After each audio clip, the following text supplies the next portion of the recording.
क्योंकि डॉक्टर ने कहा था कि मेरी उम्र अब ज़्यादा लंबी नहीं है। इसलिए मैंने डॉक्टर के सामने अपने इलाज के आखिरी विकल्प के लिए रिक्वेस्ट कर दी। मैंने डॉक्टर से अपॉइंटमेंट तय करने में मदद मांगी, लेकिन उन्होंने स्केड्यूल कन्फर्मेशन का मैसेज मेरे एक्स गर्लफ्रेंड के मोबाइल नंबर पर भेज दिया। तुम्हारी रिक्वेस्ट सक्सेसफुली सबमिट हो गई है। इसका नोटिफिकेशन मेरे फ़ोन नंबर पर आ गया। मेरी तलाश करवाने के लिए इतनी चीप हरकत करने की क्या ज़रूरत थी? जंक्शन, हमारा ब्रेकअप हुए 1 साल हो चुका है। अब मुझे परेशान मत करो। और एक बात, अगर तुम्हें अपनी ज़िंदगी से जाना ही है तो दूर चले जाओ। मुझे बताने की कोई ज़रूरत नहीं है। उसके शब्द कांटों की तरह मेरे दिल में चुभ गए, लेकिन मैं इसे कैसे भूल सकता था? 1 साल पहले उस तेज बारिश वाली रात में उसने अचानक बिना किसी वजह के मुझसे ब्रेकअप कर लिया था। मैं पूरी रात उसके घर के बाहर बारिश में भीगता रहा, सिर्फ यह जानने के लिए कि वह बहुत पहले ही अपना सामान पैक करके विदेश जा चुकी थी। अगर यह फ़ोन कॉल नहीं आया होता तो शायद वह दोबारा कभी मुझसे कॉन्टैक्ट नहीं करती। हेलो सर, आज दोपहर हम आपके फ़ोन नंबर से कॉन्टैक्ट नहीं कर पाए, इसलिए हमने उस इमरजेंसी नंबर पर कॉल किया जो आपने छोड़ा था। उस स्पेशल मेडिकल असिस्टेंस के लिए आपको अपनी सबसे लेटेस्ट मेडिकल रिकॉर्ड रिपोर्ट जमा करनी हो। आपको स्विट्जरलैंड में एक बार और एग्जामिनेशन करवाना होगा। ठीक है, मैं अभी निकलता हूँ। हॉस्पिटल जाते हुए टैक्सी के अंदर से एल्प्स के पहाड़ों का सिलुएट बिल्कुल साफ दिखाई दे रहा था। ये वही सिटी थी जिसे मैं न जाने कितनी बार ल्यूरुयन के साथ घूमने आने की बात कह चुका था, लेकिन आखिर में यही जगह मेरी जिंदगी का आखिरी पड़ाव बन गई। मुझे लगा था कि मैं खुद को इन फीलिंग्स को भूलने के लिए मजबूर कर सकता हूँ, लेकिन उसे दोबारा देखते ही मेरे दिल की घुटन फिर से लौट आई। मैंने तुमसे कितनी बार कहा है, मेरे सामने दोबारा कभी मत आना। मैं सिर्फ हेल्थ चेकअप के लिए आया हूँ। 1 साल पहले ही मैंने तुमसे कह दिया था कि मैं अब तुमसे प्यार नहीं करती। रोज रोज प्यार की भीख मांगना क्या कम था? हाँ, अब मेरा पीछा करते करते स्विट्जरलैंड तक आ गए। तुम्हारी ये हरकतें मुझे और भी ज्यादा डिस्गस्ट करती हैं, समझे? 1 साल पहले मैं सच में उसे ढूंढने स्विट्जरलैंड आया था, लेकिन इस बार ऐसा नहीं था। वाह, ये कौन है? हम बस पुराने पड़ोसी हैं। वह मुझे नहीं पहचानती थी, लेकिन मैं उसे पहचानता था। हेलो, लियो रोयान के नए बॉयफ्रेंड। मैं रुयन का फियांसे हूँ, सोंग जिशु। तुम दोनों की शादी जल्दी ही होने वाली है ना? हाँ, पिछले महीने की 1 तारीख को ही रुयन ने मुझे प्रपोज किया था। उसकी बात सुनते ही मेरे चेहरे की मुस्कान तुरंत गायब हो गई। 1 जुलाई वही दिन था जिस दिन मैंने अपना स्पेशल मेडिकल प्रोसीजर शेड्यूल किया था, और वह दिन संयोग से मेरा बर्थडे भी था। 3 साल पहले इसी दिन लियो रुयन ने भी मुझे प्रपोज किया था। 23 साल की उम्र में वह मेरे सामने घुटनों पर बैठी थी और मुझे बेहद प्यार से देखते हुए बोली थी, जंक्शन, क्या तुम मुझसे शादी करोगे? लेकिन अब हम दोनों स्विट्जरलैंड में थे। वह किसी दूसरे आदमी के साथ शादी के स्टेज की तरफ जा रही थी और मैं अकेला अपनी जिंदगी के आखिरी पड़ाव की तरफ बढ़ रहा था। कॉन्ग्रेचुलेशंस, तुम दोनों हमेशा खुश रहो। मेरा कुछ काम है, मैं चलता हूँ। स्पेशल मेडिकल असिस्टेंस की कंसल्टेशन के दौरान डॉक्टर ने पूछा, क्या कोई ऐसी स्पेशल सिचुएशन है जिसके लिए फैमिली का मौजूद रहना जरूरी हो? कोई बात नहीं, मैं अकेला ही रहूंगा।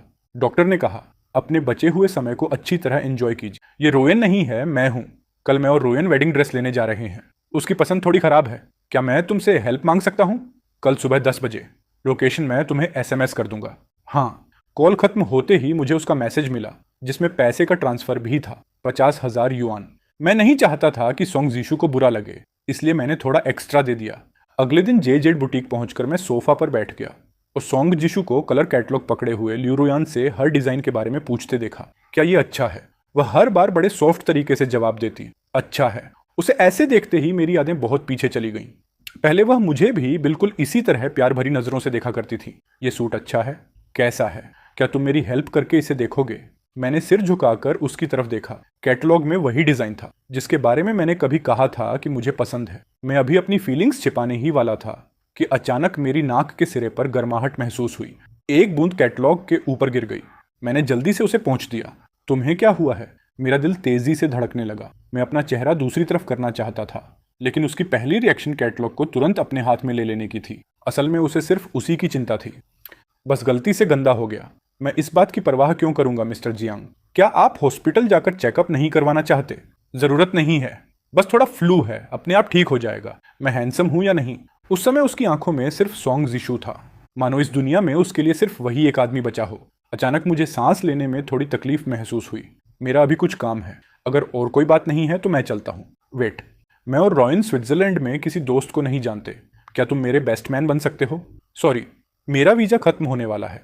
मैंने अपनी ही एक्स गर्लफ्रेंड की शादी में उसके बेस्ट मैन बनने से इनकार कर दिया। मैं ऐसा नहीं कर पाऊंगा। इतने बड़े स्विट्जरलैंड में सड़क पर चल रहे लोग आराम से मुस्कुरा रहे थे, लेकिन मेरे कदम एक बार के सामने आकर रुक गए। पहले मुझे अल्कोहल पीना बहुत पसंद था, लेकिन बीमार पड़ने के बाद मैंने उसे कभी हाथ तक नहीं लगाया था। आज मन कर रहा था कि जमकर नशे में धुत हो जाऊं। लेकिन अभी एक बॉटल ही पी थी कि मेरा पेट बुरी तरह मचलने लगा। बिल पे करते समय मेरी नज़र बार के मालिक के पीछे लगी फोटोज पर पड़ी। वह दीवार असल में कपल्स की फोटोज से पूरी भरी हुई थी। सर, अगर कपल फोटो खिंचवाए तो फ्री है। नहीं चाहिए, मैं अकेला आया हूँ। फोटोज वाली दीवार के सबसे ऊपर लियो रुयन और सोंग जिशू की एक साथ फोटो लगी थी। उस पर 11 मार्च 2024 की तारीख लिखी थी। उस समय तो हमारा ब्रेकअप भी नहीं हुआ था। मेरा दिमाग अचानक बिल्कुल खाली हो गया। सर, मेरे घर चलकर एक दूसरे को जानना चाहेंगे? छोड़ो मुझे। मेरी रेजिस्टेंस के बीच अचानक कुछ बॉडीगार्ड्स वहां आ गए। उन्होंने उस आदमी को मुझसे दूर खींच लिया और सिर्फ एक पंच में उसे पीट कर मार डाला। ये बार अब सेफ नहीं है। अगर खतरे का एहसास नहीं है तो बेहतर है जल्दी अपने देश वापस चले जाओ, ताकि तुम्हें बचाने में हमारा टाइम वेस्ट ना हो। थैंक यू, लेकिन अच्छी बात है कि यह घटना इसी बार में हुई, इसलिए तुमने मुझे बचा लिया। सीधे सीधे बताओ कि क्या बात करनी है। ऐसे ताना मारने की जरूरत नहीं है। 11 मार्च 2024। मुझे इसके बारे में बिल्कुल नहीं पता था। तो उस समय से ही तुम सोंग जिशू के साथ थी। लगता है तुम्हारा प्यार उतना गहरा नहीं था जितना तुम कहती थी। तुमने खुद नहीं देख लिया, मैंने तुम्हें चीट किया। हमारा ब्रेकअप होने से पहले ही मुझे सोंग जिशू से प्यार हो गया था। अब खुश हो? उसके शब्द बर्फ के टुकड़ों की तरह चुभ रहे थे।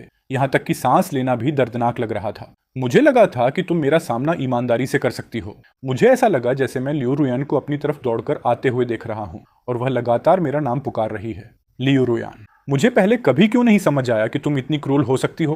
पहले ब्रेकअप का फैसला तुमने ही किया था और अब तुम चाहती हो कि मैं अपनी आंखों से तुम्हारी किसी दूसरे आदमी से शादी देखूं। लेकिन अगर तुम चाहती हो कि मैं आऊं तो ठीक है, बस तुम्हें मेरी एक रिक्वेस्ट माननी होगी। अगर बुखार है तो घर पर ठीक से आराम करो। बाहर क्यों घूम रहे हो? स्विट्जरलैंड के डॉक्टर्स पेशेंट्स की प्राइवेसी का बहुत ध्यान रखते थे। उसने उसे यह नहीं बताया था कि मुझे एक जानलेवा बीमारी थी। मैं समझ गया। Thank you. बीमार इंसान को केयर की जरूरत होती है। तुम्हारे पेरेंट्स का फोन नंबर क्यों नहीं लग रहा? वे अब नहीं रहे। तुम्हारा मतलब क्या है? हमारे ब्रेकअप के 2 महीने बाद मेरे पेरेंट्स की कार एक्सीडेंट में मौत हो गई। सॉरी, मुझे सच में इसके बारे में पता नहीं था। अब इसका तुमसे कोई लेना देना नहीं है। इन सब का अब तुमसे कोई संबंध नहीं है। पहले खाना खा लो। मैंने लंच बॉक्स खोला।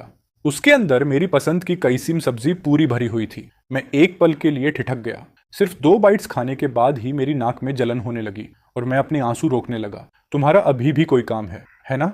सोंग जिशू, तुमसे मिलकर बहुत खुश हुआ, इसलिए मैं उम्मीद करती हूँ कि तुम एक बार फिर बेस्ट मैन बनने के बारे में सोचोगे। वीजा की बात मैं संभाल लूंगी। अगर कोई और रिक्वायरमेंट है तो मुझे बता देना। तुम भी चाहती हो कि मैं वहां जाऊं, है ना? मैं बस सोंग जिशू को डिसअपॉइंट नहीं करना चाहती। लियो रुयन, मुझे पहले कभी क्यों नहीं समझ आया कि तुम इतनी क्रूर हो सकती हो। पहले ब्रेकअप का फैसला तुमने ही किया था और अब तुम चाहती हो कि मैं अपनी आंखों से तुम्हें किसी दूसरे आदमी से शादी करते देखूं। अगर तुम चाहती हो कि मैं आऊं तो ठीक है, बस मेरी एक रिक्वेस्ट मान लो। मेरी एक फोटो खींच दो। मेरी बात सुनकर उसने हल्का सा माथा सिकोट लिया। शायद उसे याद आ गया था कि हम दोनों ने पहले चीटिंग के बारे में बात की थी। उस समय मैंने मजाक में कहा था कि अगर उसने मुझे चीट किया तो मैं हमारी दोनों की फोटो उसकी शादी में लगाकर उसका असली चेहरा सबके सामने खोल दूंगा। लेकिन अब मुझे बस अपनी आखिरी याद के लिए एक फोटो चाहिए थी। रिलैक्स, ये बस एक नॉर्मल फोटो है। लेक जेनेवा के किनारे, पीछे ओलप्स के पहाड़ों के साथ। हॉस्पिटल से बाहर निकलने के बाद उसने खुद मुझे लेने आने की ऑफर की, लेकिन लेक पर पहुंचने के बाद ही मुझे पता चला कि सोंग जिशू भी वहां था। रुयान ने कहा, तुमने बेस्ट मैन बनने के लिए हाँ कर दी। ये सुनकर मुझे सच में बहुत खुशी हुई। ओह हाँ, उसे फोटोज खींचना ज्यादा नहीं आता। मैं ही तुम्हारी फोटो खींच देता हूँ। मैं चाहता हूँ कि लिरुयन मेरी फोटो खींचे। यही मेरी आखिरी रिक्वेस्ट है। कोई बात नहीं, मैं जल्दी से फोटो खींच दूंगी। लेक के किनारे की हवा बहुत ठंडी थी। मैंने खुद को जबरदस्ती मुस्कुराने पर मजबूर किया ताकि मेरी आखिरी याद की फोटो अच्छी और ठीक लगे। लेकिन जैसे ही उसने कैमरा का बटन दबाया, सोंग जिशू ने अचानक दर्द से अपनी छाती पकड़ ली। रुयान, मेरी चेस्ट थोड़ी टाइट लग रही है। डरो मत, मैं तुम्हें अभी हॉस्पिटल लेकर जाती हूँ।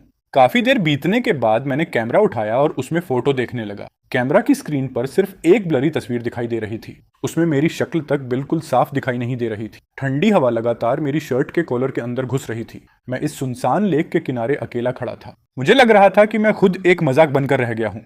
काफी देर बाद मैं अपना कैमरा रख पाया और टैक्सी लेकर मेडिकल क्लिनिक चला गया। कॉन्ट्रैक्ट के डॉक्यूमेंट्स में साफ साफ लिखा था, जो लोग लाइफ एंडिंग प्रोग्राम चुनते हैं उन्हें अपनी आखिरी इच्छा बताने की अनुमति होती है। मैंने एक पेन उठाया, गहरी सांस ली और अपनी आखिरी इच्छा लिख दी। मैं चाहता हूं कि मेरी फ्यूनरल के दिन लियो रुयान मुझे देखने के लिए वहां आने के लिए तैयार हो। आखिरी बार मैं टैक्सी लेकर चर्च के ड्रेसिंग रूम की तरफ गया। मैंने देखा कि लियो रुयन और सोंगू पास पास बैठे आराम से फ्लावर ब्रूच चुन रहे थे।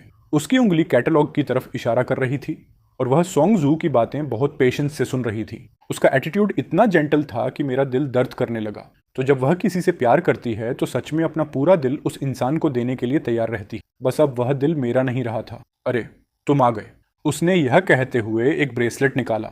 वह वही कपल ब्रेसलेट था जिसे मैंने 2 साल पहले डिजाइन किया था। पहले लियो रुयन ने कहा था कि हमारी 7वीं एनिवर्सरी पर वह इसे मुझे देगी। ये ब्रेसलेट तुम्हें कहाँ से मिला? रुयान ने दिया है।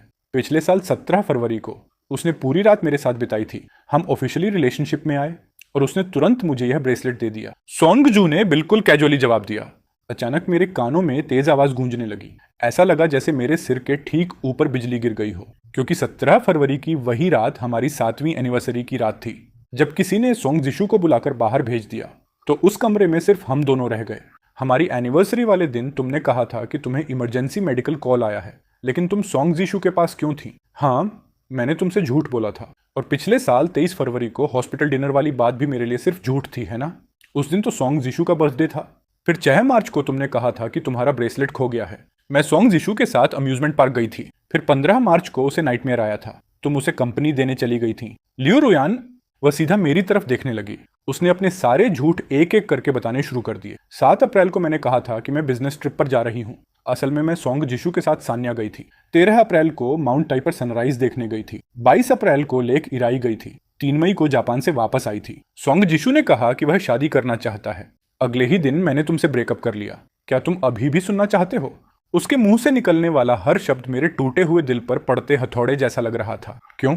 तुमने मेरे साथ ऐसा क्यों किया? तुमने कोई गलती नहीं की। उसने बिल्कुल शांत होकर मेरी तरफ देखा। उसकी आंखों में कोई गिल्ट नहीं था, सिर्फ एक ठंडी और बेपरवाह नजर थी। क्या वजह अब भी इंपॉर्टेंट है?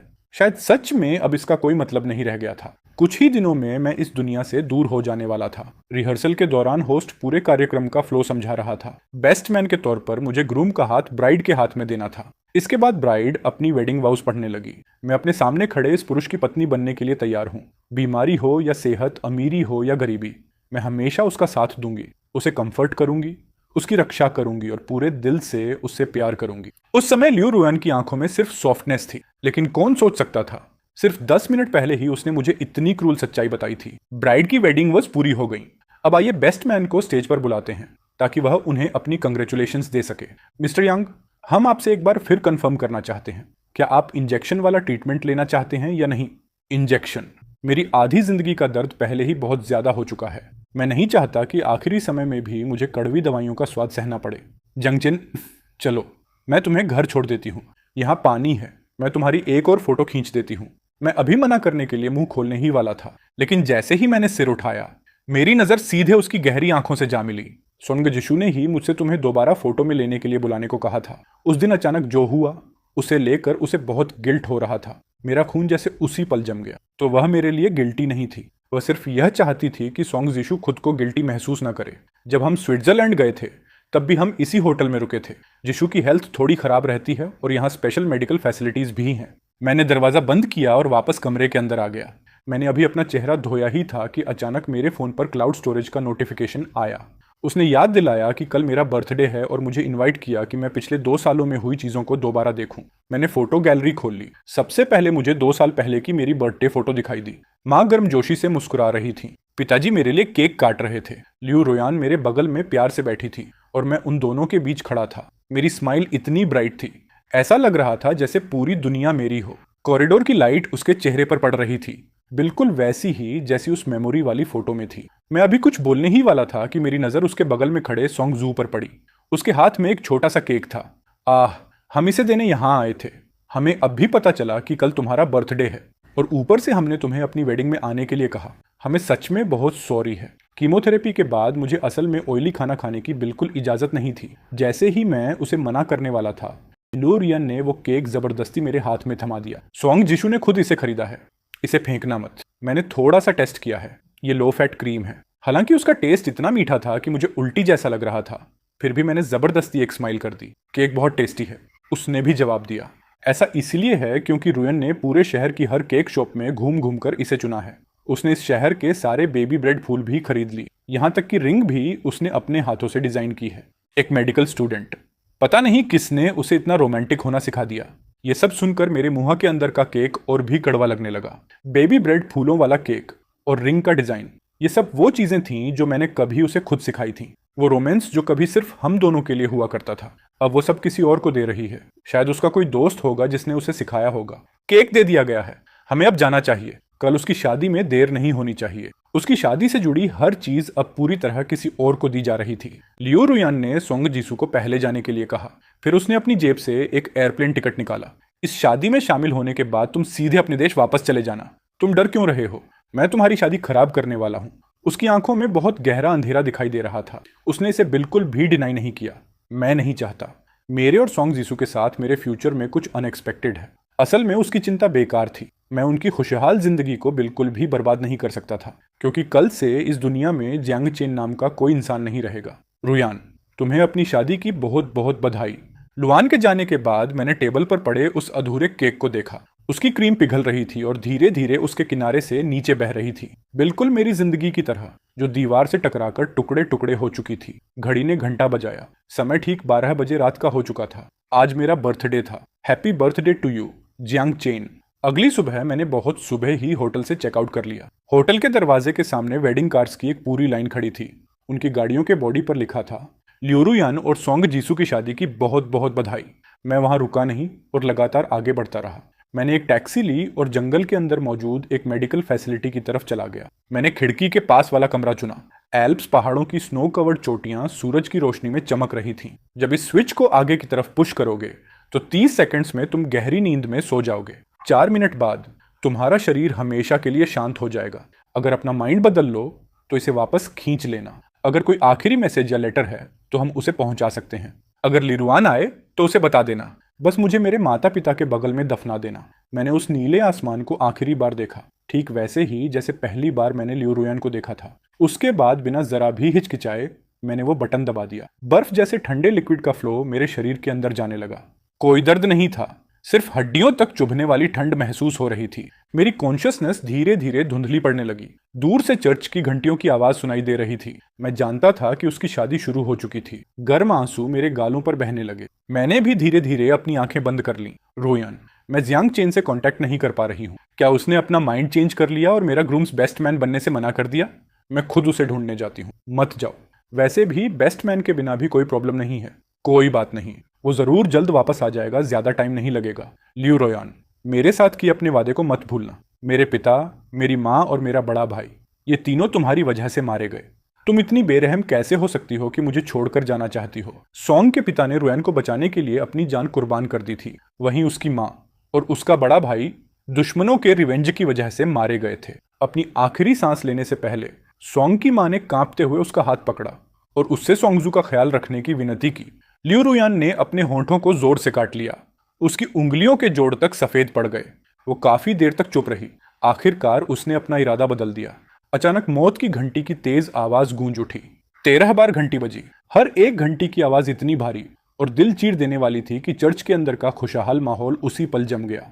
आज यहाँ चीन से आए एक मेहमान ने शांतिपूर्वक अंतिम सांस ली है। ईश्वर उसकी आत्मा पर कृपा करे और उसे स्वर्ग में स्थान दे। उसका नाम जियांग चेन है। किसकी बात हो रही है? मुझे नहीं पता कि अभी ब्रॉडकास्ट में जिस इंसान का नाम लिया गया वो कौन है। लगता है किसी जियांग चेन नाम के इंसान की बात हो रही है। ऐसा कैसे हो सकता है? कल ही तो उसने मुस्कुराते हुए मुझे मेरी शादी की बधाई दी थी। एक्सक्यूज मी, क्या ये वाकई मिस लियो रुयान है? हम स्विट्जरलैंड की लिनजोंग मेडिकल फैसिलिटी से बोल रहे हैं। जियांग चेन के गुजरने से पहले उन्होंने कहा था कि आप उनकी राख को उनके देश वापस ले जाकर दफना दें। क्या तुम मुझे देख सकती हो? क्या वो सच में मुझे देख सकता है? एक भी इंसान मुझे टच नहीं कर सकता। लेकिन अभी जो येलो लाइट थी, मैंने सच में उसकी हथेली से वार्मथ महसूस की थी। हट जा तुम मुझे देख सकती हो? मैंने कहा हटो। बहरे हो क्या? ये पहली बार है कि कोई मुझे देख पा रहा है, जबकि मैं तो बस एक अजनबी हूँ। शादी के बाद हनीमून पर भी नहीं गए। इतनी जल्दी वापस क्यों आ गए? हमारी शादी नहीं हुई। क्या? उसने मुझसे प्यार क्यों नहीं किया? उफ, मेरी नाक फिर बंद हो गई। कार की खिड़की खोल दो, थोड़ी हवा लगने दो। तुम दोनों की शादी नहीं हुई? क्या तुम्हारे उस बॉयफ्रेंड की वजह से? कह सकते हो ऐसा ही है, लेकिन वो अब इस दुनिया में नहीं है। सॉरी, वो एक अच्छा इंसान था। ऑफिसर सेन, तुम्हारे हिसाब से क्या इंसान के मरने के बाद उसकी आत्मा फिर भी रहती है? हाँ, तुम्हारे जैसे डॉक्टर भी अंधविश्वास में बिलीव करते हैं। हाँ, ऐसी चीजों के मामले में उन्हें मौजूद मान लेना ही बेहतर है, बजाय इसके कि बिल्कुल न माना जाए। क्या कोई ऐसी बात है जो तुम अपने बॉयफ्रेंड से कहना चाहती थी लेकिन कह नहीं पाई? मैं बस पूछना चाहती हूँ, उसने मुझे क्यों नहीं बताया? वो इतनी जल्दी क्यों चला गया? अरे, ये भी कोई बात हुई। पहले तो तुम ही मुझे छोड़कर गई थी, अभी उसके घर से काफी दूरी बाकी है। तुम इतनी जल्दी क्यों उतर गई और इस तरह बारिश में भीग रही हो?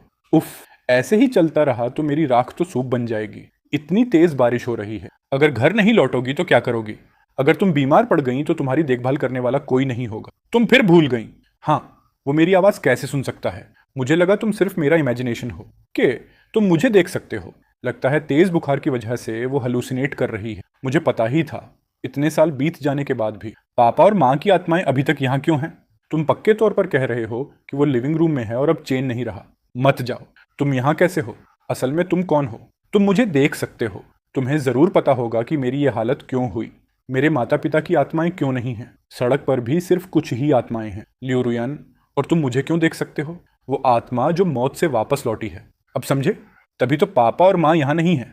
अगर ऐसा है तो क्या मेरे पास भी सिर्फ एक दिन का वक्त बचा है? बस तुमसे यूं ही रास्ते में मुलाकात हो गई। Housing refund. ऑपरेशन रूम तैयार है, जल्दी से उसे अंदर लेकर आओ। होश में आने के बाद अचानक उसकी कॉन्शियसनेस चली गई। वो लगातार बड़बड़ा रही थी कि वो गायब हो गया है। पता चला कि ये सिर्फ हेलुसिनेशन था। फिर वो बेहोश होकर गिर गई। वाकई बहुत ज्यादा है। लियो रुयन को बहुत तेज बुखार है और उसका शरीर बेहद कमजोर है। घाव गहरा नहीं है। उसे इंटेंसिव केयर रूम में ले जाओ। क्यों? जबकि मैं मर चुका हूं। मेरे शरीर को तो क्रिमेशन भी कर दिया गया था, लेकिन फिर मेरा दिल इतना दर्द क्यों कर रहा है? तुम इतनी हद तक मरना चाहती थी? मुझे पता ही था तुम नहीं जाओगी। तो ये बात थी। वो हमेशा यही सोचती थी कि जब वो मौत के करीब पहुंचेगी तभी मैं उसके सामने आऊंगा। कल रात उसने मुझे नहीं देखा था, इसीलिए उसने मुझे बाहर आने के लिए मजबूर करने का ये तरीका अपनाया। मैं स्विट्जरलैंड से लेकर अब तक लगातार तुम्हारे पास ही था। कल मुझे बस एक काम की वजह से थोड़ी देर के लिए जाना पड़ा था। क्या तुम्हें ऐसा करने की जरूरत थी? तो क्या तुम अब चले जाओगे? 15 मिनट बाद मैं पूरी तरह गायब हो जाऊंगा। क्या तुम नहीं जा सकते? शांत हो जाओ, मैं नहीं जाऊंगा। जांगचेन, तुम मुझसे झूठ नहीं बोल सकते, वरना मैं पूरी जिंदगी तुमसे नफरत करूंगी। मैं झूठ नहीं बोल रहा। तुम पिछले कुछ दिनों से बहुत थकी हुई हो, थोड़ा आराम कर लो। बहुत लंबे समय बाद मैंने लियो रोयान को देखा है। वो इस तरह गहरी नींद में सो रही है। ऐसा लग रहा है जैसे हम उस समय वापस लौट आए हों, जब हम पहली बार मिले थे। जैसे कुछ भी कभी बदला ही नहीं था। मुझे माफ कर देना, मुझे जाना होगा। गुड बाय लियो रोयान। तुम्हें अच्छी तरह जीते रहना है। क्या मैं भी मर चुका हूं? लेकिन फिर भी ये महसूस क्यों हो रहा है? ओह, जिसे तुम लेकर आए हो वो वापस जिंदा हो गया है। जल्दी से उसे हॉस्पिटल ले जाओ। मुझे पता है, लेकिन क्या मैं गायब नहीं हो चुका था? एक मिनट रुको। ये मेरा चेहरा नहीं है। क्या मैं इतनी जल्दी रिइंकार्नेट हो गया, या मेरी आत्मा किसी और के शरीर में घुस गई है? तुम वही महिला हो जो उस एयरप्लेन में थी। क्या तुम्हें मुझे थैंक यू नहीं कहना चाहिए? तुम्हें भी पता है कि इस शरीर के अंदर मेरी आत्मा है। तुमने आखिर मेरे साथ किया क्या है? तुम असल में कौन हो? ये वो नहीं है जो मैं सुनना चाहता हूँ। तुमने कुछ भी एक्सप्लेन नहीं किया, फिर मैं तुम्हें थैंक यू कैसे कहूँ? उसे इस तरह देखकर लगता है कि वो लुलिन को कुछ भी नहीं बताएगी। मेरा नाम ही तुम्हारा मास्टर है। तो फिर तुमने गलत इंसान को ढूंढ लिया है। मुझे ऐसी अजीब आदतें नहीं हैं। तुम्हारे दोबारा जिंदा होने की कंडीशन ये है कि तुम्हें मेरी बात माननी होगी और मेरे लिए काम करना होगा, समझे? फिर इस शरीर के असली मालिक का क्या हुआ? उसका ऑब्सेशन ज्यादा स्ट्रांग नहीं था। उसकी आत्मा गायब हो चुकी है। ऑब्सेशन? क्या मैं यहाँ इसलिए टिक पाया हूँ क्योंकि मेरा ऑब्सेशन बहुत स्ट्रांग है? लेकिन क्यों? तुम मुझसे क्या करवाना चाहती हो? सिर्फ वही इंसान दोबारा जिंदा हो सकता है जिसके अंदर जीने की बहुत स्ट्रांग इच्छा हो। इसलिए तुम्हें मेरे साथ रहना होगा। मुझे तुम्हारे ऊपर अच्छे से रिसर्च करने दो। तुम्हारी इच्छा क्या है? मैं भी जानना चाहता हूँ कि आखिर कैसी इच्छा होती है जो मेरे जैसे मर चुके इंसान को दोबारा जिंदा कर सकती है। ये जगह बहुत बदल गई है। तुम्हारी मौत के बाद ये तीसरा साल है। 3 साल, इतना लंबा टाइम हो गया है ना? फिर लियो रुयान का क्या हुआ? क्या वो अभी भी जिंदा है या उसकी शादी हो गई? क्या हमें मेरे घर वापस नहीं जाना चाहिए? आज ड्रिंकिंग पार्टी है। मुझे लगा था इस बॉडी का मालिक जैज पहनते समय मर गया था। अब लगता है कि उसके मरने के बाद तुमने उसे पहनाया है। मैं अल्कोहल नहीं पी सकता। क्या हम थोड़ी देर रुक सकते हैं? बस तुम्हें याद दिला दूं, लियो रोयान भी वहां है। आज रात शायद उससे मिलने का तुम्हारा आखिरी चांस हो। तुम जाना चाहते हो या नहीं? तुम्हारी मर्जी। तुम तो आराम से जी रही हो, फिर तुम उसे कैसे जान सकती हो? तुम्हें यह जानने की जरूरत नहीं है। तुम्हें बस इतना कहना है कि जाना है या नहीं। अगर जाना है तो इसे किसी पुराने जान पहचान वाले से मिलने जैसा समझ लेना। शुरुआत में मैं पूछना चाहता था कि आखिर आखिरी बार उससे मिलने का क्या मतलब है, लेकिन उस औरत का एटीट्यूड देखकर लगा कि पूछना भी बेकार है। प्रेसिडेंट लू, सॉरी, मैं सामने आकर आपका स्वागत नहीं कर पाया। ये मेरा असिस्टेंट किमिंग है। मुझे अभी तक समझ नहीं आया कि सॉन्ग जिशु यहाँ क्यों है। लूली के मुंह से उसका नाम सुनते ही मुझे समझ आया। यही इस बॉडी के असली मालिक का नाम था। हेलो असिस्टेंट के, मैं प्रेसिडेंट लियू सॉन्ग जिशु की फेनेसी हूँ। कृपया मेरे साथ आइए। मैं आपको दोनों को इवेंट की जगह तक लेकर चलती हूँ। लियो रोयान। 3 साल गुजरने के बाद भी आखिर में उसने फिर भी उसी आदमी को चुना। उसने मेरे सामने कभी इवनिंग ड्रेस नहीं पहनी थी। वो कहती थी कि ऐसे कपड़े बहुत परेशानी वाले होते हैं, लेकिन मैंने सोचा भी नहीं था कि उसे पहनने के बाद वो इतनी खूबसूरत लगेगी। किसने सोचा था कि इतने लंबे टाइम तक उसके साथ रहने के बाद भी उसने मेरे लिए एक बार भी इवनिंग ड्रेस नहीं पहनी। उस वक्त मेरा दिल ऐसा घुट रहा था जैसे उसके ऊपर कोई पत्थर रखा हो। एक पल ऐसा आया जब बनाना का बहुत मन हुआ कि वो उसका नाम जोर से पुकारे। वो कभी उसके लिए बहुत खास इंसान हुआ करता था, क्योंकि उसने सॉन्ग जीशू को चुन लिया था। इसलिए अब मुझे उसे और परेशान करने की जरूरत नहीं थी। असिस्टेंट किन, क्या तुम इसे थोड़ी देर देखना चाहोगे? पिंक डायमंड वाकई कीमती होता है, लेकिन रेड डायमंड की वैल्यू उससे कहीं ज्यादा होती है। अगर मेन एग्जीबिशन में पिंक डायमंड की जगह रेड डायमंड रखा जाए तो ये और भी ज्यादा इंप्रेसिव लगेगा। वैसे भी मार्केट में रेड डायमंड को ज्यादातर नेकलेस में लगाया जाता है। अगर इसे रिंग के कंसेट कोर्साकोज नून एंड बायोसोर रिंग के सेंटर स्टोन के रूप में लगाया जाए तो इसकी लग्जरी और भी ज्यादा उभर कर आएगी। ओह गॉड, मैं लगभग भूल ही गया था कि हम सिर्फ बिजनेस पार्टनर्स हैं। जिस फील्ड को मैं जानता हूँ उसके बारे में दोबारा बात करते ही मैं थोड़ा ज्यादा इन्वॉल्व हो गया। कहीं इससे लूली का बिजनेस खराब तो नहीं हो जाएगा? मुझे माफ कर देना, वो सिर्फ मेरी पर्सनल ओपिनियन थी। नहीं, तुमने जो कहा वो सही है प्रेसिडेंट। लुलू, क्या हमें अभी तक इस एग्जीबिशन को संभालने के लिए कोई इंसान नहीं मिला है? क्यों ना इसे ही रख लें, इसे ही जिम्मेदारी दे दो। अभी ये एल का मैन असिस्टेंट है। अगर ये नहीं चाहता तो तुम इसे फोर्स नहीं कर सकते, समझे? किनमिंग, तुम इसकी जिम्मेदारी संभालो। मैं नहीं चाहता। क्या तुम ये नहीं जानना चाहते कि आखिर तुम्हारी असली इच्छा क्या है? शायद इसका संबंध उससे है, शायद नहीं, बल्कि पक्का इसका संबंध उसी से है। लेकिन अब 3 साल गुजर चुके हैं। मैंने सोंग जिशू को चुन लिया है। अब मैं उस इच्छा की परवाह क्यों करूं? डिनर भी खत्म हो गया। लूली ने मुझे अपने साथ घर लौटने नहीं दिया, बल्कि उसने मुझे ल्यूरियन और सोंग जिशू के साथ वापस जाने के लिए कहा, एक ही कार में उनके साथ। उस एग्जीबिशन में 2 ब्लू डायमंड रिंग्स थीं। एक का कलर गहरा था और दूसरे का हल्का। अगर तुम्हें दोनों में से एक चुनना हो तो तुम किसे चुनोगे? प्रेसिडेंट लियू मुझसे पूछ रहे हैं। लेकिन क्या यह कंपनी सीक्रेट में नहीं आता? यहाँ कोई आउटसाइडर नहीं है। देश में जिन प्राइवेट सेलर के पास ब्लू डायमंड हैं उनकी संख्या ज्यादा है। अगर किसी को इस एग्जीबिशन के बारे में पता चल गया तो हमें आसानी से दबाया जा सकता है। वो खुद नहीं डरती, फिर तुम क्यों डरते हो? इसका कलर ज्यादा ब्राइट साइड के करीब है। इसकी एग्जीबिशन वैल्यू बहुत ज्यादा है, लेकिन इसकी चमक गहरे समुद्र जैसी है, बहुत शांत और मिस्टीरियस। इसका माहौल सच में यूनिक है। वैसे भी चॉइस तो चीज की वैल्यू से ही तय होती है। मैंने कुछ गलत बोल दिया क्या? तुम मुझे इस तरह क्यों देख रहे हो? तुमने अभी क्या कहा? मैंने कहा कि चॉइस चीज की वैल्यू से तय होती है। इसका मतलब क्या है? आखिर ये सब क्या हो रहा है? पहले उसे बिजनेसमैन सबसे ज्यादा नापसंद थे, लेकिन अब उसने खुद ये ज्वेलरी एग्जीबिशन कंपनी खोल ली। आखिर मामला क्या है? क्या उसके पुराने सारे वुंड्स? क्योंकि मैं मैनेजर हूं। डायरेक्टर लियू के मामलों की देखभाल करना मेरे काम का हिस्सा नहीं है। सिचुएशन देखकर साफ था कि वो नहीं चाहती थी कि मैं कुछ पता करूं। सही भी है, आखिर वो लियू रुयान की फैंटेसी है। मुझे लगता है किसी फॉरेन मैन का उसके करीब आना नॉर्मल है। वैसे भी 3 साल गुजर चुके हैं। वो आगे बढ़ना शुरू कर चुकी है। सिर्फ मैं ही अभी तक उसी जगह फंसा हुआ हूँ। कुछ दिनों बाद तक मैं लगातार लियो रुयान की कंपनी में ही रहा और प्रोजेक्ट की प्रोग्रेस को फॉलो करने की जिम्मेदारी संभालता रहा। मेरी वर्क डेस्क ठीक उसके ऑफिस के दरवाजे के सामने थी। ये कुछ ड्राफ्ट्स हैं जिन्हें फेंक दिया गया था। अगर हो सके तो इन्हें थोड़ा और परफेक्ट कर देना। तभी समझ आया कि कॉन्ट्रैक्ट की बातें इतनी फेमिलियर क्यों लग रही थीं। पता चला कि ये सब मेरे ही रफ ड्राफ्ट्स थे। कहीं ऐसा तो नहीं कि उसने ये कंपनी इसलिए खोली है ताकि मेरे उस अधूरे ड्रीम को पूरा करने में मेरी मदद कर सके। डायरेक्टर ल्यू का मतलब ये है कि मैं फिलहाल सिर्फ प्रोजेक्ट की प्रोग्रेस फॉलो करने का काम कर रहा हूँ ताकि सॉन्ग फैमिली का एहसान चुका सकूं। उसने बहुत ज्यादा सैक्रिफाइस किया है। मैं अपनी आखिरी इच्छा की वजह से उसकी जिंदगी को लगातार फंसा नहीं रहने दे सकता। तो एग्जीबिशन खत्म होने के बाद तुम चले जाओगे? हाँ, चाहे कुछ भी हो तुम्हें जाना ही होगा। बिल्कुल सही। ठीक है, मैं समझ गया। बाहर जाओ। काश मुझे पता होता तो मुझे यहाँ आने के लिए अग्री ही नहीं करना चाहिए था। कल तुमने आखिर रुयान से क्या कहा था? क्या डायरेक्टर ल्यू को दूसरों की बातें छिपकर सुनने की आदत है? असिस्टेंट के पीछे से क्लाइंट की बुराई करना बहुत बड़ा टैबू है। एल, आखिर मैंने ऐसा क्या कर दिया कि तुम मुझे इतना देखना भी पसंद नहीं करती? जब मैंने उसे छोड़ देने का फैसला कर लिया है तो अब मुझे उसकी जिंदगी में और दखल नहीं देना चाहिए। अगर डायरेक्टर ल्यू की तबीयत ठीक नहीं है तो उसे बार बार बाहर नहीं निकलना चाहिए। अगर वो बाहर नहीं निकलेगी तो मुझे कैसे पता चलेगा कि मेरे अधीन काम करने वाला अपना काम छोड़कर बाहर घूम रहा है? मैं डायरेक्टर लू का सबॉर्डिनेट हूं, लेकिन अब तुम हमारी कंपनी का बिजनेस सीक्रेट जान चुके हो। इस एक्सीबिशन के खत्म होने तक तुम किसी आउटसाइडर से कांटेक्ट नहीं कर सकते, जबकि कल तो उसी ने खुद ये बात कही थी। उस वक्त उसे अपने सीक्रेट के लीक होने का डर क्यों नहीं था? वो मेरा आदमी है। बॉस को काम की रिपोर्ट दे रहा है, डायरेक्टर लियो, आपको इसे इतना बड़ा इश्यू बनाने की जरूरत नहीं है। जब तक एग्जीबिशन चल रही है, वो मेरी कंपनी की एम्प्लॉई है। क्या तुम उसे देखना नहीं चाहती? मैं किसी और को ये काम संभालने के लिए रिप्लेस कर सकता हूँ। तुम पागल हो क्या? ये औरत गैम्बल कर रही है कि मैं मना नहीं करूंगा। वो गैम्बल कर रही है कि मैं अपनी होप के पीछे भागना नहीं छोड़ूंगा। उस वक्त जब मैंने खुद उसकी इच्छा मान ली थी, तब मैंने मान लिया था कि मैं हार चुका हूँ। शुरुआत में मुझे लगा था कि मैं बहुत पहले उसे छोड़ चुका हूँ, लेकिन आखिर में भी मैं लियू रुयन की एक नज़र के सामने खुद को रोक नहीं पाया। ठीक है, तो रिप्लेसमेंट ही सही। सब कुछ जानने के बाद मैं उसे ठीक से गुड बाय कह दूंगा। कैफे से वापस आने के बाद लियू रुयन ने मुझसे एक शब्द तक बात नहीं की।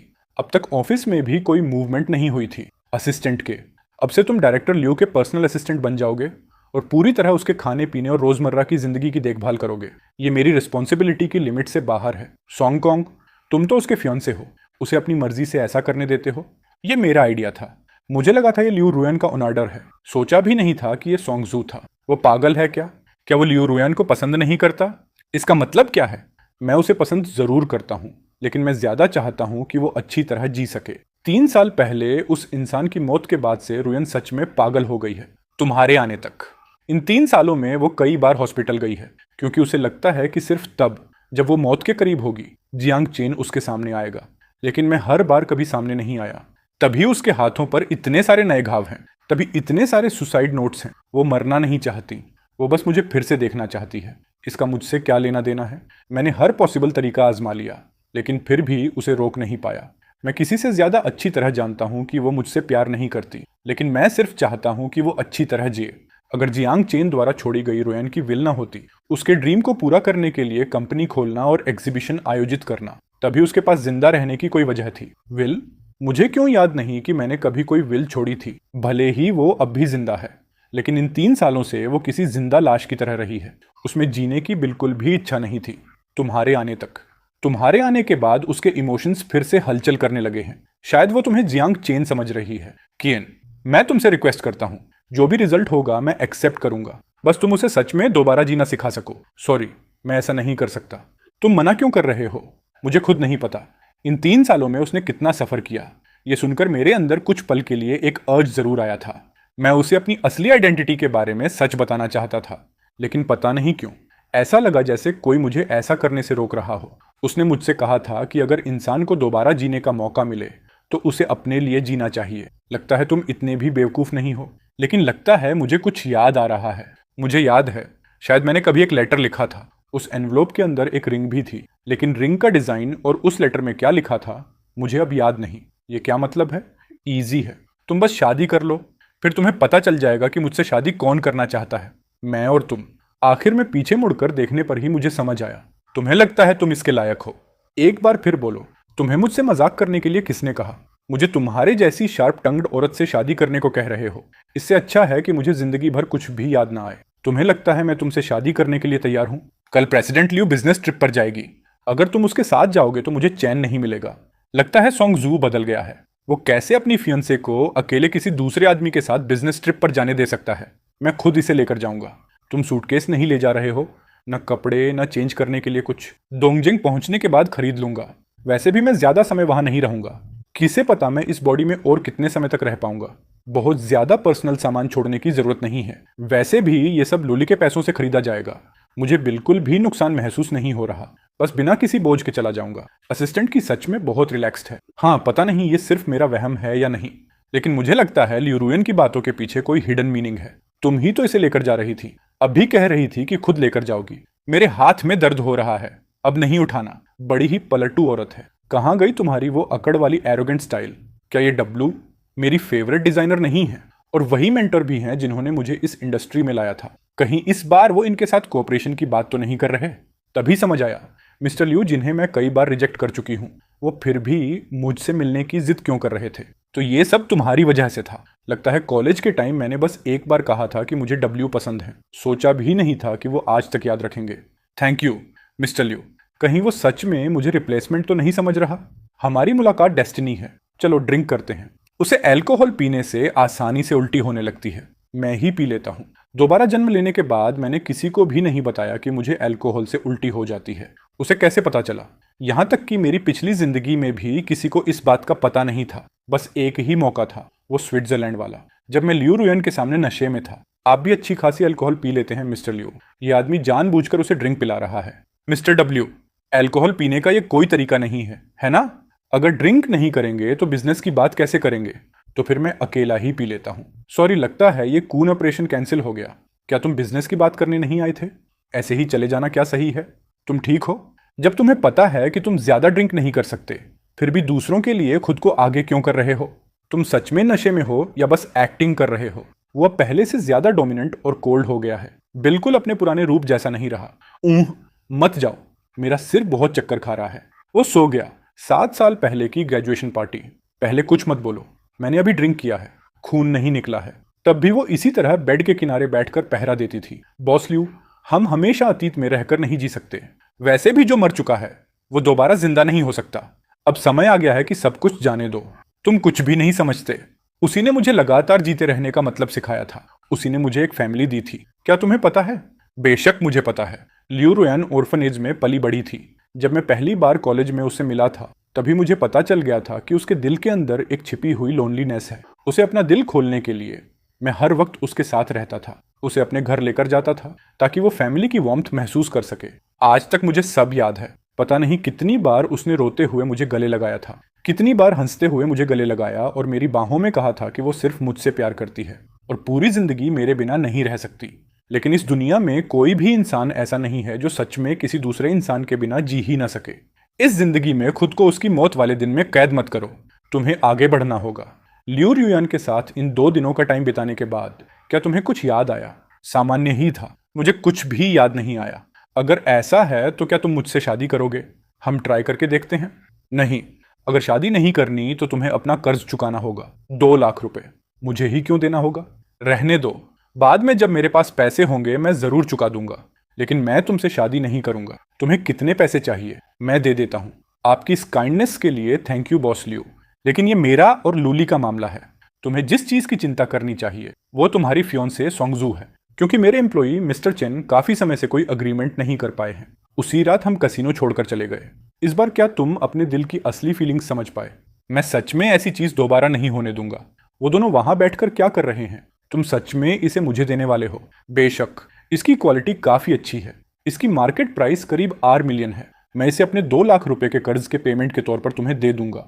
इतना फॉर्मल होने की जरूरत नहीं है। तुम अपने कर्ज को चुकाने के लिए मेरी रिंग इस्तेमाल कर रहे हो क्योंकि तुमने इसे मुझे दे दिया है, इसलिए ऑफिशियली अब ये मेरी हो चुकी है। इसे अपना कर्ज चुकाने के लिए इस्तेमाल करने में क्या गलत है? तुम मेरी सोच से भी ज्यादा चालाक हो और मेरी उम्मीद से कहीं ज्यादा बेशर्म भी।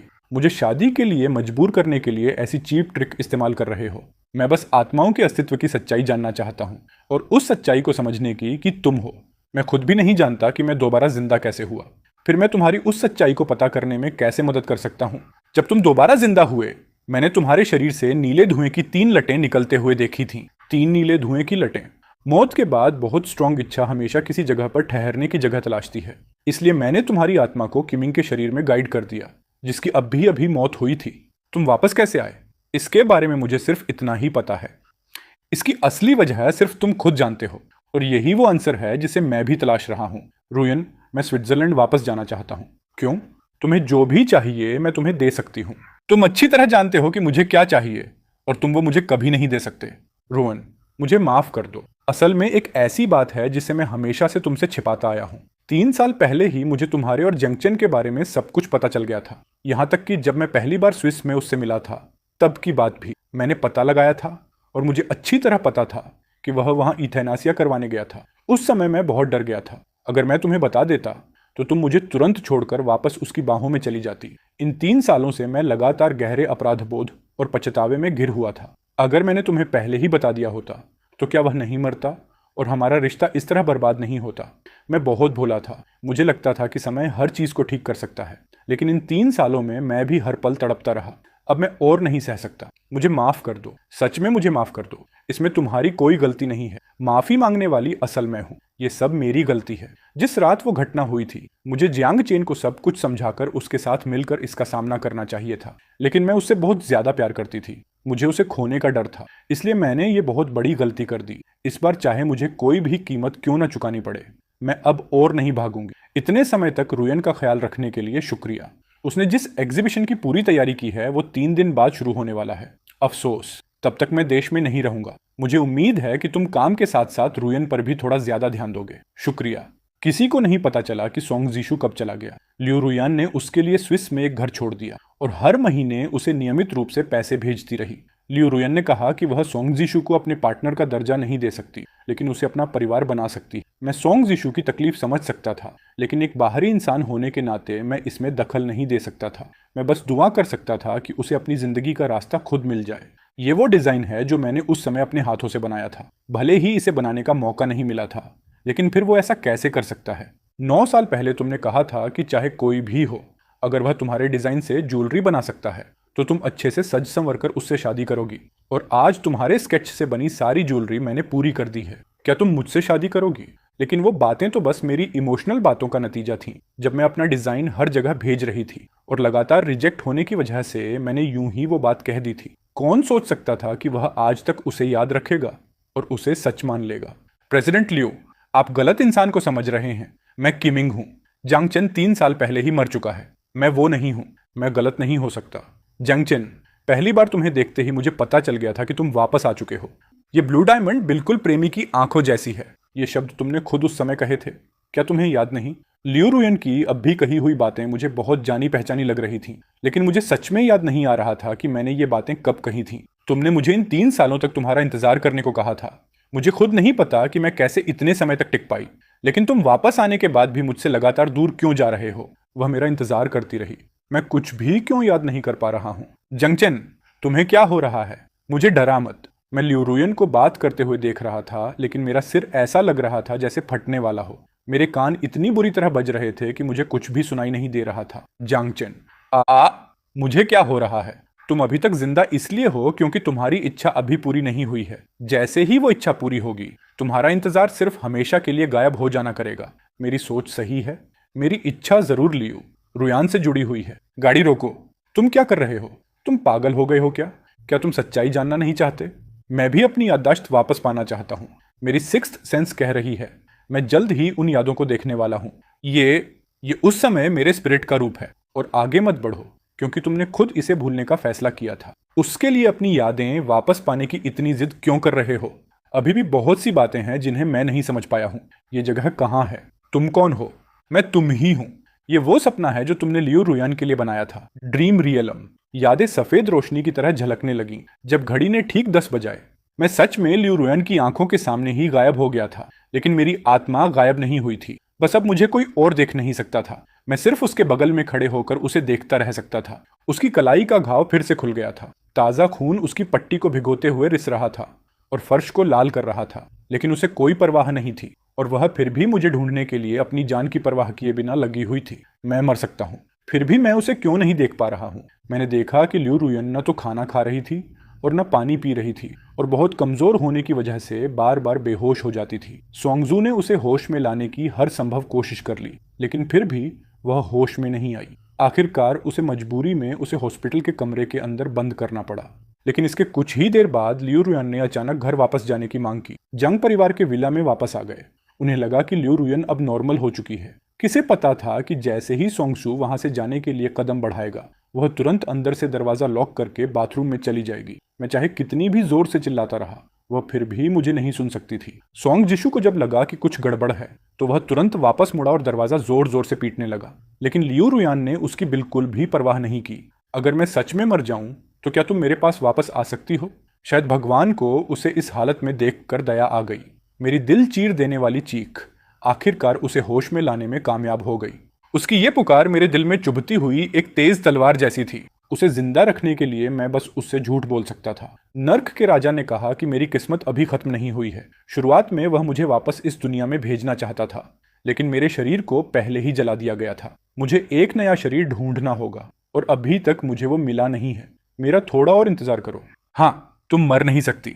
मेरे वापस आने का इंतजार करना। हाँ, मेरे पास सच में उसकी जान बचाने का कोई और तरीका नहीं था। मैं बस इसी झूठ का सहारा ले सकता था। वह भी बिल्कुल मेरी तरह थी। लियू रुयन को जिंदा रखने के लिए उसने भी झूठ बोलना चुना। शायद उसके इस काम ने मेरे दिल को छू लिया था, जिससे मेरा शरीर फिर से गायब होने लगा। मैं उसे एक बार और देखना चाहता था। ये मेरी एक और इच्छा थी। अब मुझे याद आ गया।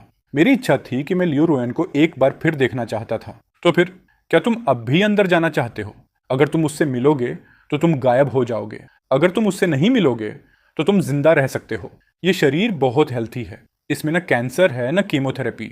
मैं मानता हूं ये मेरे लिए बहुत ज्यादा आकर्षक था। कम से कम मेरी जिंदगी अब बहुत खूबसूरत लगने लगी थी। भले ही उसका अंत दुखद होना था, लेकिन जिंदगी के हर सुख दुख का अनुभव मैं कर चुका था। मुझे कोई पछतावा नहीं था। मेरी इच्छा बस इतनी थी कि मैं उसे एक बार और देख सकूं और उसे अच्छी तरह जिंदगी जीते रहने दूं। जैसे ही मुझे तुम्हारी असली पहचान पता चल जाएगी, तुम गायब हो जाओगे। सही है ना? तो 3 साल पहले हॉस्पिटल में मुझे पहचानने के बाद तुम तुरंत गायब हो गए थे, और आज भी तुम मुझे छोड़कर चले जाओगे। आज के बाद मैं गायब हो जाऊंगा। क्या तुम बिल्कुल भी मेरी तरफ मुड़कर मुझे नहीं देखना चाहती? हम इतने लंबे समय से अलग हैं। रुयान, मेरी तरफ मुड़ो और मुझे देखो। अब मेरा इंतजार मत करना और फिर से वो बेवकूफ़ी वाली हरकतें मत करना। हाँ, आज का दिन खत्म होने के बाद मैं कभी वापस नहीं आऊंगा। रुयन, अच्छी तरह जिंदगी जीना मैं नहीं कर सकती। उस वक्त इस जानी पहचानी गर्माहट वाले शरीर की गर्मी ने मेरे दिल को सुकून दिया। ये पिछले 3 सालों में मेरे लिए सबसे खुशहाल पल भी था। मैं इस गले लगने को छोड़ना नहीं चाहता था। इस पल की नरमी और सुकून को बर्बाद नहीं करना चाहता था। मैं सच में तुम्हारे साथ रहना चाहता था, तुम्हारे साथ जिंदगी जीते रहना चाहता था, लेकिन मैं ऐसा नहीं कर सकता था। अलविदा लियू रुयुए। रुको, ये क्या हो रहा है? कहा नहीं गया था कि मेरी इच्छा पूरी होने के बाद मैं गायब हो जाऊंगा? कहीं ऐसा तो नहीं अभी अभी मेरी इच्छा बदलकर हमेशा यहीं रहने की इच्छा बन गई, जिसकी वजह से इन दोनों आपस में टकराती इच्छाओं ने नियमों के अंदर एक दरार पैदा कर दी। मैं अभी भी यहाँ हूँ। मैं सच में अभी भी यहाँ हूँ। क्या मुझे अब भी जाना पड़ेगा? अगर ये सच में मेरी इच्छा का चमत्कार है तो चलो इसे सच्चे दिल से साबित करते हैं। इसी के साथ ये वीडियो यही खत्म होता है। वीडियो को लाइक कमेंट जरूर करना।